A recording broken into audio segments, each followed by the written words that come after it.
My name is Tanya Miller. I'm 38 years old, and this is the story of how my husband's secretary tried to humiliate me, and how I bought 51% of the company and fired them both. It started on a gray Tuesday morning, the kind where the clouds sag low and the wind bites at your skin no matter how well you dress. I'd just arrived at Miller Industries, the company my father built from the ground up, and the place I once considered my second home. But that day, walking through those polished glass doors, I felt like an unwelcome guest in someone else's house. The executive lounge was quieter than usual. I hadn't been in the building much in the past year, not since I took time away to focus on my family, on Derek. My husband. The man who swore he'd protect our legacy. The man I thought I could trust. And standing there with her pristine heels and practiced grin was Valerie Price, his new assistant. Younger than me. Sharper in the cruel way only ambitious women with secrets tend to be. "Mrs. Miller," she said with sugar-drenched innocence, carrying a tray with 2 mugs. "I brought you some hot coffee, to help with the tension." I could have smiled. I should have walked away. But I nodded, watching her every move as she set the cups down, then accidentally knocked one into my lap. The scalding liquid soaked through my blouse like fire. A hiss escaped me. Gasps followed. People turned. "Oh." Valerie squeaked.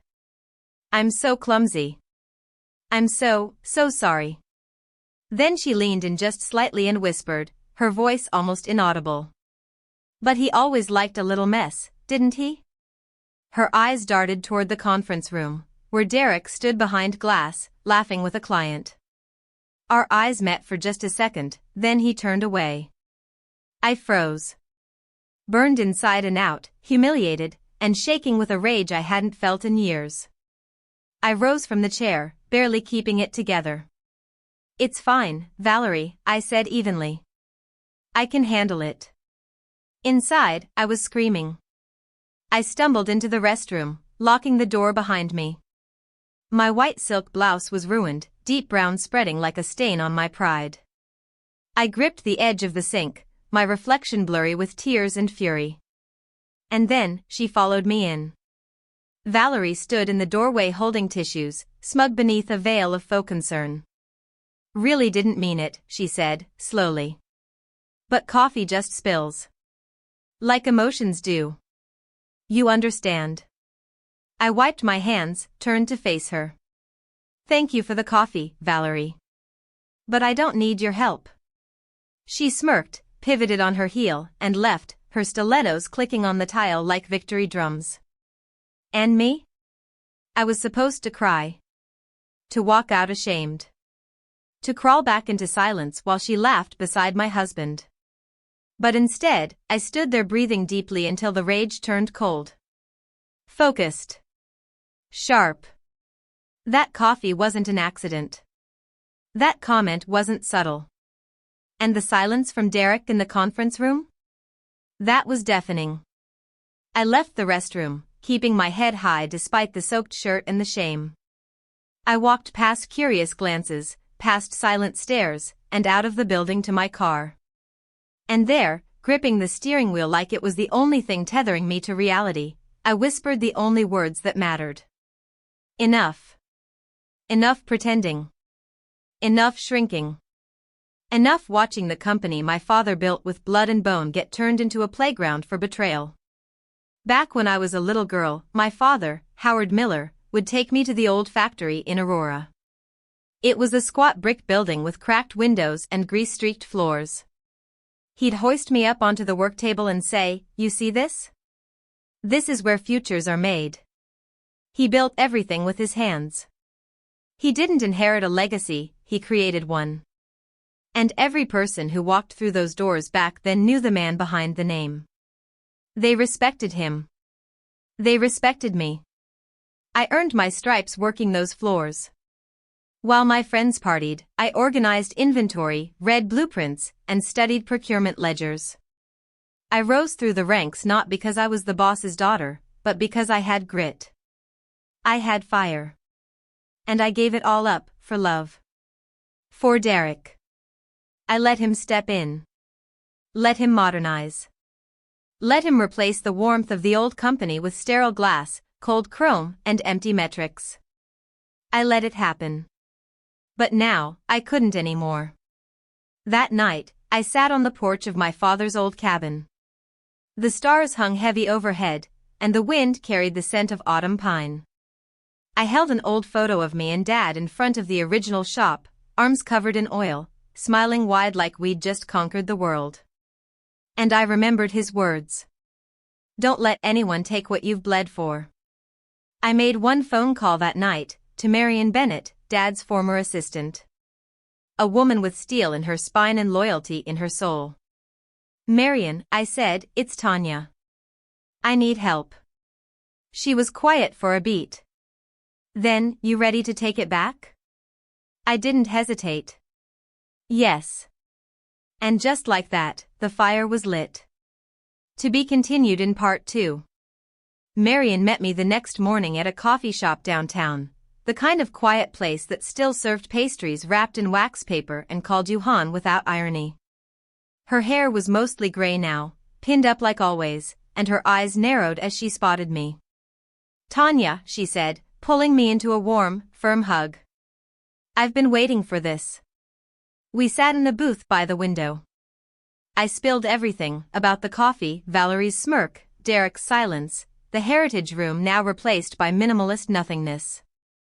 I told her about the employees who'd vanished, about the gutting of our traditions, about the look in Sarah Kim's eyes at the grocery store. And Marion, she didn't flinch. She reached into her leather handbag and pulled out a battered notebook. I never stopped keeping records, she said, her voice soft but fierce. And you're not the only one who's fed up. That's when she told me about Franklin Reed. Franklin had been my father's trusted CFO, meticulous, loyal, brilliant with numbers. Derek pushed him out 2 years ago, claimed he was too old school. But Franklin didn't go quietly. Marion said he'd been tracking things ever since, watching from the outside as contracts got fishier and money started bleeding out. He's got proof, Marion said, tapping her nails on the notebook. But he needs to know you're serious. So I drove straight to Boulder. Franklin's house was modest, with ivy climbing the porch railings and a flagstone path leading to a creaky wooden door. When he answered, he looked exactly as I remembered, tall, lean, silver hair combed back, wire-framed glasses perched on his nose. The kind of man who could spot a miscalculation in a 1,000-line spreadsheet before you finished your coffee. Tanya Miller, he said, with a slow, sad smile. Took you long enough. Inside, he led me to a study filled with filing cabinets and paper-stuffed binders. On the wall above his desk hung the plaque Dad had given him the year Miller Industries hit its first $1 million in net revenue. To Franklin, who turned our pennies into purpose. I sat across from him, heart hammering, as he opened a thick folder. I've been saving this for the right moment, he said. Inside were spreadsheets, wire transfers, and a tangled web of shell companies. Arrow Holdings. Summit Tech Supply. Vista Materials. All with overlapping addresses, similar bank accounts, and all funneling money from Miller Industries' operating expenses. You know what this is? He asked. Fraud, I said. And betrayal. He nodded. Derek's been moving money through these shells. Inflating costs. Hiring Valerie's friends to consult. There's no justification. But here's the kicker. He flipped to the last page. He's prepping for a merger. One that would let him cash out and shift liability away from him, and onto whoever's left holding the bag. I stared at the paper. My hand trembled as I traced the signatures. Derek's. Valerie's. How long have you had this? I whispered. Long enough to know the company needed you back. Long enough to know you had to be the one to act. I felt the weight of it all settle on my shoulders. I wasn't just fighting for pride anymore. I was fighting for survival, for the employees who still showed up every day hoping the company wouldn't crumble under their feet. I want to stop this, I said. But I can't do it alone. You won't be alone, Franklin said, pulling out an external hard drive. Everything you need is on here. And I know just where to start. Article 12, Section 7 of the Founding Bylaws. I blinked. What? Franklin leaned forward. Your father included a clause that gives direct descendants the right to call a special vote of confidence, if they can prove fraud or destruction of company values. If you gather at least 30% of the shares, you can force a board meeting. Stop the merger. Suspend Derek. Reclaim the company. 30%. It sounded impossible, until Marion laid out a list of names. Daniel Foster still has 6%, she said. Your dad once saved his business from collapse. Linda Rodriguez has 4 through her retirement fund. And I know at least 5 more former execs who still hold shares and hate what Derek's done. It wouldn't be easy. But it was possible. I went home that night, pulled the old photo albums from storage, and stared at the faces I hadn't seen in years. Employees. Friends. Builders. People who'd bled for my father's dream. And people who Derek had slowly erased. I wasn't just reclaiming a company. I was reclaiming a family. The next morning, I drove to Grand Junction to visit Daniel Foster. His ranch was tucked behind miles of dusty roads and split-rail fences. He was on the porch, sipping coffee, eyes sharp as ever. I wondered when you'd show up, he said, motioning to a seat. I laid out the documents. The shell companies. The payments. The clause. He listened, nodded slowly, then stood and went inside. When he returned, he was holding a small wooden box. Inside was his shareholder certificate. Your father stood by me when everyone else walked away, he said. I've waited a long time for someone to make this right. You've got my vote. I left his ranch with tears in my eyes. And determination in my veins. From that moment on, every day felt like a covert mission. I wasn't just collecting votes, I was resurrecting a legacy. After Daniel Foster, I met with Linda Rodriguez at a weathered diner in Pueblo. The place smelled like bacon grease and coffee that had been burning on the warmer since dawn. She was sitting at a booth near the back, arms folded, eyes wary. I figured you'd come, she said before I even sat down. I'm sorry it took me this long. Linda didn't smile. Instead, she reached into her handbag and pulled out a creased photo. It was of her, my dad, and a group of workers from the early years. I was maybe 10 in the corner of the shot, wearing overalls and a bandana, grinning up at them like they were rock stars. He always said this company would be a place people were proud to work at, she said, her voice rough with emotion. I stayed for 26 years. And I watched Derek tear it apart in two. I slid the documents across the table. The financial reports. The evidence. The clause. I'm not asking for nostalgia, I said. I'm asking you to stand with me and take it back. Linda looked down, then back at me. You have it, she said. And not just me. I still talk to Teresa Gwynn and Jim Carter. They're furious. In the next 4 days, I visited every old ally I could find. Teresa, who'd once run the logistics department like a war general. Jim, who'd been head of compliance and was quietly demoted after questioning Derek's spending habits. Mark Hall, our former HR lead who left when he refused to fire single mothers just to cut overhead. Each one gave me more than a signature, they gave me their faith. Some hugged me. Some cried. Some just nodded and said, about damn time. With Franklin and Marion tracking everything, our internal spreadsheet glowed green as shares accumulated. 30%. 31. 33. By the 7th day, we had 34%. It was surreal. Franklin printed everything, color-coded it, and laid it out like a general preparing for war. We have the numbers. We have the clause. All that's left is to call the meeting. But I didn't want just a vote. I wanted justice. We needed the old lawyer, my father's lawyer. Elliot Hayes. Retired now, but sharp as ever. I met him at his book-filled study, where time seemed to have slowed down. This clause is ironclad, Elliot confirmed. But once you invoke it, the gloves come off. Derek won't go quietly. He'll threaten. He'll smear. He may even go legal. I'm not afraid of him, I said. Elliot smiled gently. I know. You sound just like your father. That night, we sent out formal notices to the board, requesting a special shareholders' confidence meeting under Article 12, Section 7. The meeting was scheduled for the following Friday at 9 a.m. By Tuesday, whispers were already spreading across the company. And then came the retaliation. Valerie called a mandatory staff meeting without inviting me.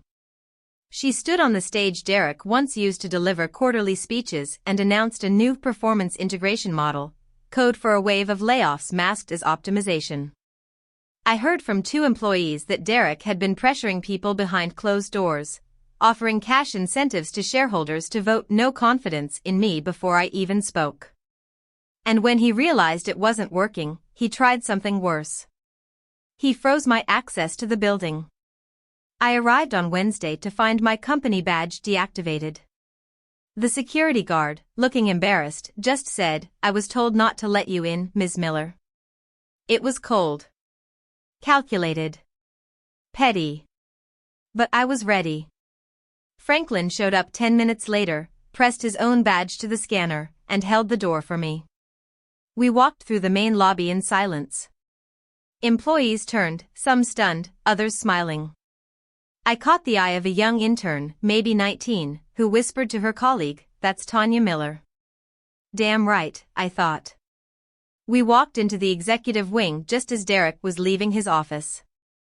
His smile faltered when he saw me. Well, he said smoothly. "Didn't expect you to come storming in like this." "I'm not storming," I replied. "I'm coming home." He chuckled. "Tanya, let's not do this. You're upset. I understand. But you've been out of the business for years. Things have changed. The board won't support this little stunt." I smiled back, razor sharp. "We'll see about that on Friday." As I turned to leave, Valerie brushed past me with a stack of files and a smirk. "You look stressed, Tanya," she said under her breath. "Want me to bring you another cup of coffee?" I didn't flinch. I didn't speak. I just looked her in the eye, then kept walking. Because on Friday, the coffee would be on me. And it would come with pink slips. Friday arrived like thunder, loud, unstoppable, and long overdue. I woke before dawn, staring at the ceiling for a full hour before moving. My nerves twisted in my stomach like steel cables. But I wasn't afraid. No, this wasn't fear. This was readiness. I dressed in a dark navy pantsuit, sleek, tailored, the same color my father wore in the photo hanging in the old factory lobby. And pinned to my chest was the gear-shaped lapel pin he'd given me the day I became operations manager. It had been tucked in my jewelry box for years. Today, it was my armor.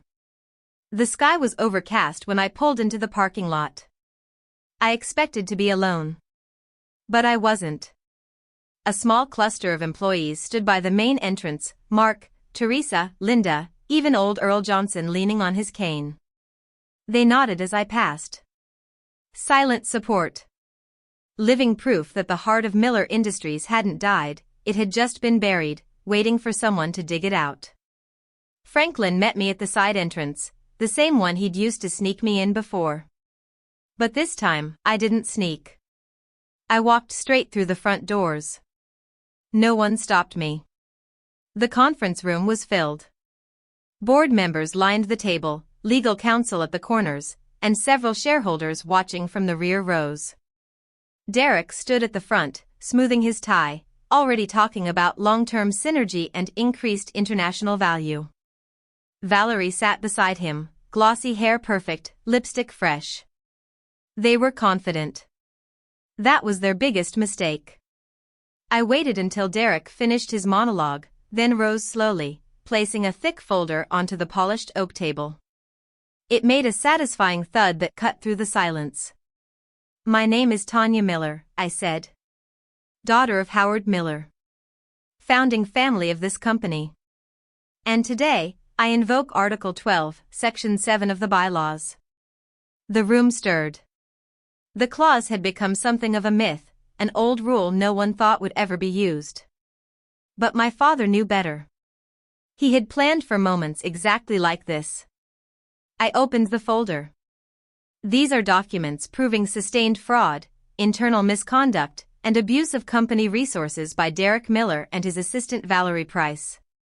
Derek's face twitched. Valerie blinked fast.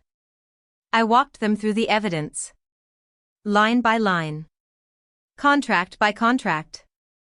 Each page exposing how Derek had used shell companies to inflate vendor costs, then rerouted payments through private accounts linked to his and Valerie's names. Some board members gasped. Others scribbled notes, brows furrowed. Then came the documents signed by Franklin from his time as CFO, backup copies that verified the numbers Derek tried to hide. And finally, bank transfer records provided by an anonymous whistleblower, one of Valerie's ex-friends, apparently. Valerie's eyes widened as I laid down the final document. A transaction in her name. A private account in the Caymans. A payment received 3 days after a bogus consulting service was issued by Summit Tech Supply. Valerie's hand went to her mouth. I didn't know, she began, but her voice cracked. You didn't know? I turned to her, my voice calm but lethal.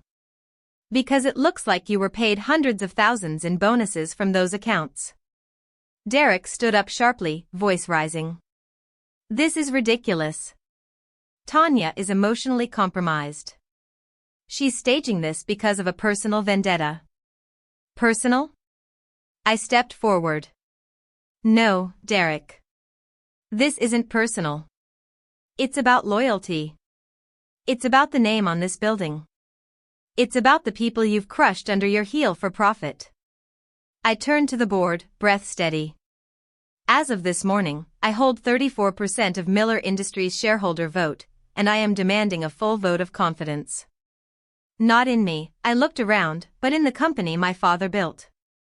The chairman of the board, a graying man named Alan Whitmore who'd served under my father for years, nodded slowly. We will now commence the vote, he said. For 15 excruciating minutes, I waited. No one spoke. Valerie avoided my gaze, fingers trembling. Derek sat stone still, his jaw clenched so tightly I thought it might crack. Then Alan returned, holding the results. He didn't look at Derek. He looked at me. The board votes in favor of immediate suspension of Derek Miller as CEO and Valerie Price as executive assistant. An internal investigation will begin immediately. Furthermore, under the bylaws, Tanya Miller will be installed as interim CEO, with full executive authority until the next shareholder meeting. The room broke into quiet murmurs. Then applause. Derek slumped back into his chair, stunned. Valerie's lip quivered, and for the first time in years, I saw her without her mask. Security entered the room moments later. I didn't have to say a word. As Derek stood, he turned to me, eyes cold. You think this is the end of it? No, I replied calmly. This is the beginning. And I meant it. The moment the doors shut behind them, I turned toward the company logo hanging above the boardroom wall, the one that Derek had modified years ago, removing the gear symbol my father loved so much. That was the first thing I'd be changing. But not the last. That afternoon, I called a full staff meeting. Everyone gathered in the main hall, curious and cautious. Some looked hopeful. Some looked nervous. I stood where Derek used to deliver his impersonal speeches. But I didn't bring charts or graphs. I brought a framed photo.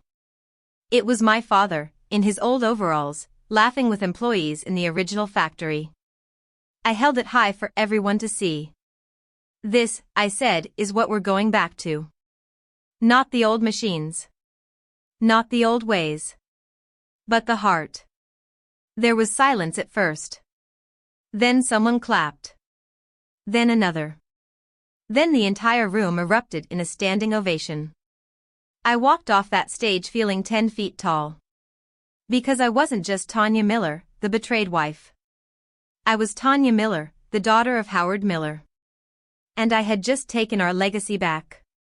The following Monday, I unlocked the door to the CEO's office for the first time, not as Derek's wife, not as a visitor, but as the woman now leading the very company he tried to steal. It didn't feel triumphant. It felt heavy. The room still smelled like him.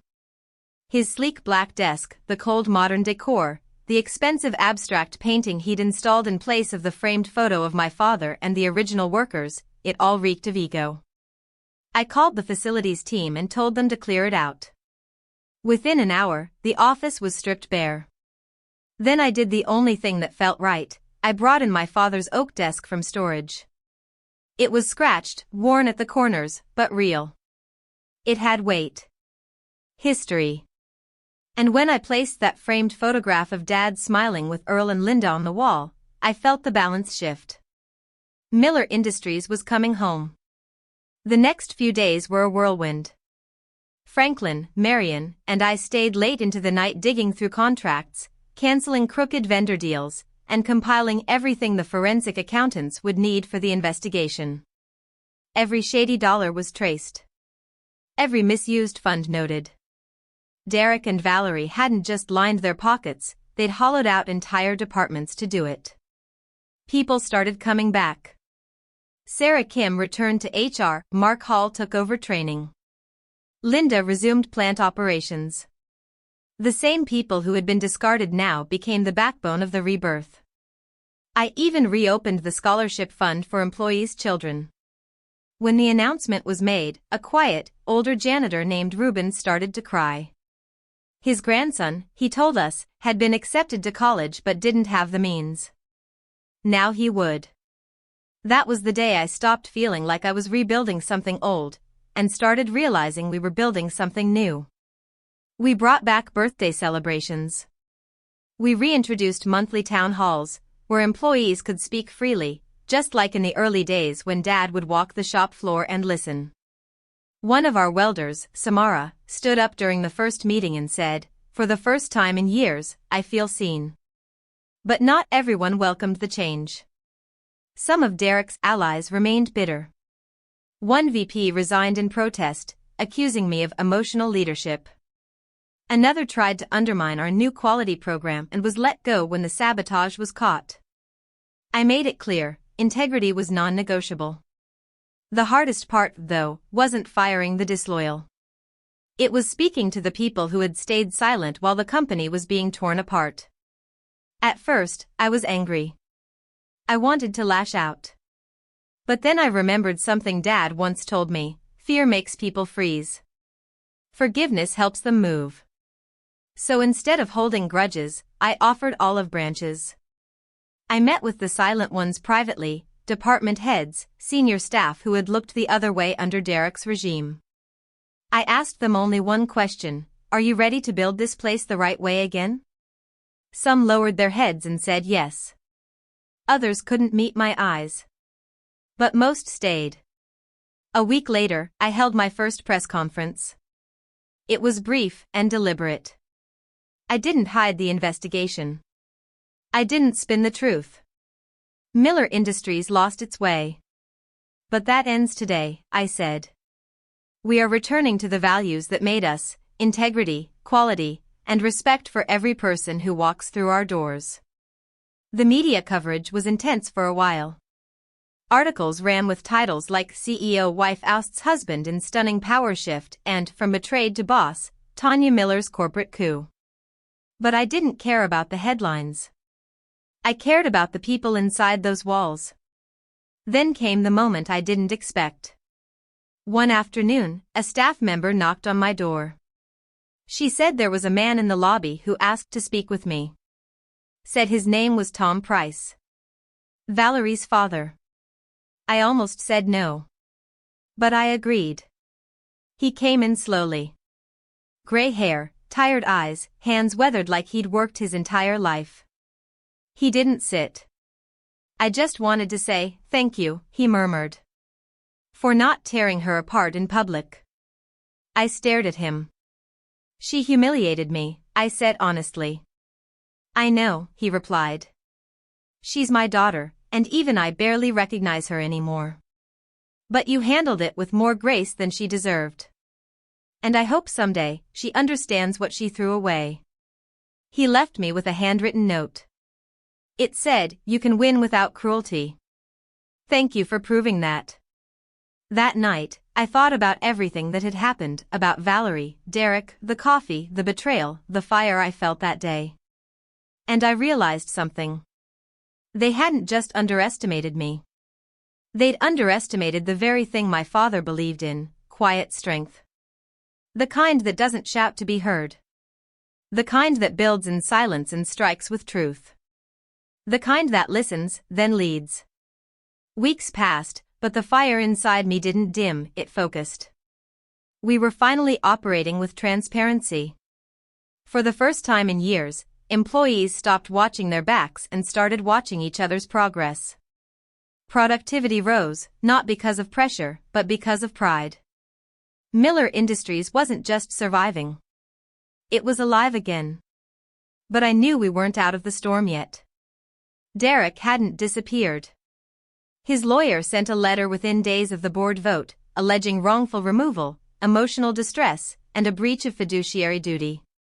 Valerie followed with a thinly veiled threat on social media, some dramatic post about how the truth always comes out. I forwarded everything to our legal team and never looked back. Because while they were plotting their next move, I was planning our future. Franklin and I met every morning at 6:30 sharp. We were redesigning the company's structure from the ground up.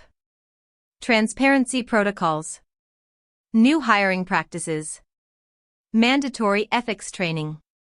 A zero-tolerance policy for internal favoritism. But more than policies, we changed the feel of the place. We reopened the heritage room. I rehung my father's photographs. I brought in current employee portraits and mixed them side by side with those from 30 years ago. We weren't just preserving history, we were honoring everyone who helped write it. And then came something unexpected. An email from our oldest international partner in Osaka. The message was short. We heard about the transition. If Howard's daughter is at the helm again, we're ready to do business. That one email led to 3. Then 5. It turned out a lot of partners had stepped back during Derek's tenure, quietly waiting for change. They hadn't spoken up, they didn't want the fight. But now, with me leading, they were returning. We signed 3 new deals that month, clean, honest, profitable. And when the first quarterly report rolled in showing black ink for the first time in over a year, Franklin turned to me with a smirk. Funny what happens when you stop stealing from yourself. I laughed for the first time in weeks. But there was one more thing I had to do. Closure. So I requested a meeting, one final, controlled conversation with Derek. It wasn't about vengeance. It wasn't even about confrontation. It was about drawing the line in ink. He agreed. Of course he did. He always loved the drama of pretending to be reasonable. We met at a law office downtown. Just us, our attorneys, and a glass table between us. He looked thinner. More tired. But still polished. You got what you wanted, he said without looking at me. No, I replied. I got what I deserved. What my father built. What you tried to destroy. His jaw tightened. You think this makes you noble? You humiliated me. Publicly. I leaned forward. You humiliated yourself. I just pulled the curtain back. He started to respond, but his attorney raised a hand. We're not here to argue, he said. just to finalize the exit agreement. I signed every page without flinching. Derek relinquished all remaining stake in the company. In return, he avoided public trial, but the internal investigation report would still be submitted to the board and archived legally. Valerie submitted a statement of resignation a few days later. Quiet, sterile, and dripping with forced humility. She never showed up again. Not even to clean out her desk. It was shipped to her, along with the termination paperwork and a copy of the employee handbook she once weaponized against others. As for me, I stood taller every day. Stronger. Not because I was suddenly fearless, but because I'd survived being doubted, dismissed, and nearly destroyed, and came back sharper. One afternoon, I walked past the floor where the spill had happened. That cursed day, the coffee, the mockery, the shame. I stopped at the exact spot. I closed my eyes and remembered Valerie's voice. He always liked a little mess, didn't he? I smiled. Clean now, I whispered. Spotless. Because what she spilled wasn't just coffee. It was a match. And I'd used it to light the fire that burned their entire illusion down. The morning of our company's annual town hall arrived, and with it came a sense of finality I couldn't explain. It had been nearly 4 months since I stepped back into this company not as someone's wife, but as the woman carrying Howard Miller's legacy forward. The last traces of Derek's influence were gone. Valerie's name no longer appeared in any system. And the stain she left behind had been wiped clean, not just from the floor, but from the soul of the company. I stood behind the stage curtain of the newly renovated main hall, clutching a simple note my father had once scribbled on the back of a machine inspection checklist. It read, "If you build it with your heart, they'll never forget it." The applause began before I even stepped out. I took the stage with a calm I hadn't known in years. The faces looking up at me weren't just employees. They were survivors. Believers. Builders. From the engineers to the janitors, from HR to the plant floor, they were all here. And they were watching me. I took a breath and began. When I was 12, my father brought me to the original shop. It was freezing, the heater had broken, and every worker had their coat on while welding metal parts. I asked him, "Why don't they go home?" And he looked at me and said, "Because we finish what we start." I paused, the silence holding me. That's what you all did for me. For this company. You stayed when it got cold. You stayed through betrayal, through silence, through fear. And now, we're going to finish what we started. Together. The crowd erupted. I saw Earl wipe his eyes. I saw Mark smile like he hadn't in years. Afterward, a line of employees formed to speak with me. Some shook my hand, others just thanked me quietly. But one woman, a new hire barely out of college, said something that hit me like a freight train. "You make me believe I won't have to become someone else to succeed here." That night, I visited my father's grave.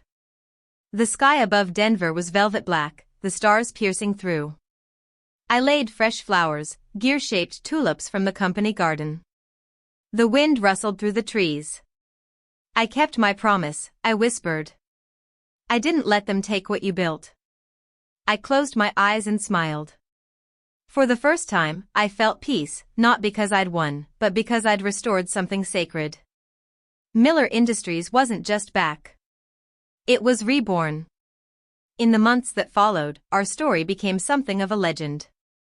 Business magazines called it the cleanest coup in corporate history. Employees called it something simpler. Redemption. Derek moved to another state. Last I heard, he tried consulting, but the industry was small and reputation stuck. Valerie vanished into the background, and not a single person from the company ever asked about her again. But here's what really mattered. Employee satisfaction hit record highs. The scholarship fund sent 10 kids to college in the first year. We brought back apprentice programs.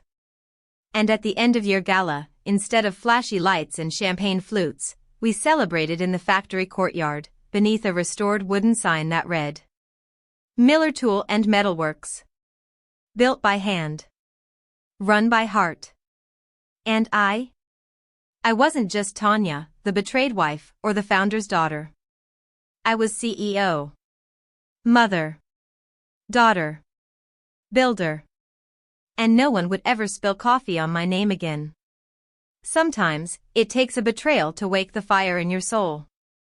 And sometimes, the best revenge isn't revenge at all, it's building something unshakable, something real. If Tanya's story moved you, share it with someone who needs to be reminded that strength doesn't always roar, it rises. Leave a comment below. And don't forget to subscribe to Revenge Echoes, where every story speaks louder than revenge.